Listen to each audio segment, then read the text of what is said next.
دیکھو ناچ گا کے بھی زندگی گزر جائے گی، گناہوں میں بھی گزر جائے گی، غفلتوں میں بھی گزر جائے گی، نافرمانیوں میں بھی گزر جائے گی، گزر تو جائے گی نا، رکے گی تو نہیں۔ دنیاوی اعتبار سے فرعون بادشاہ تھا،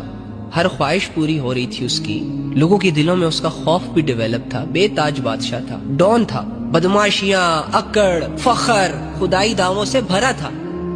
مرا نا، ختم ہوئی نا اس کی بادشاہت، ٹوٹی نا اس کی اکڑ، چھن گیا نا اس سے وہ سب کچھ جس کی وجہ سے وہ خدا کو نہیں مان رہا تھا، جس کی وجہ سے وہ غرور اور تکبر اور من مانی زندگی گزار رہا تھا۔ تو آج کل جو فرعون موجود ہے نا، انہوں نے بھی ہمیشہ نہیں رہنا، انہوں نے بھی جانا ہے، اور نیک لوگوں نے بھی مر جانا ہے۔ جو عبادت کر رہا ہے اسے بھی موت آنی ہے، جو اللہ کو راضی کرنے کے لیے ایفرٹ پٹ کر رہا ہے، گناہوں کو لات مار رہا ہے، بے حیائیوں سے منہ موڑ رہا ہے، لوگ عبادتوں کو مشکل کہہ رہے ہیں لیکن یہ کر رہا ہے، باوجود اس کے کہ مشکل ہے، باوجود اس کے کہ دل نہیں لگ رہا، اس کی ساری ایفرٹس بن دیکھے اپنے رب کے لیے، یہ بھی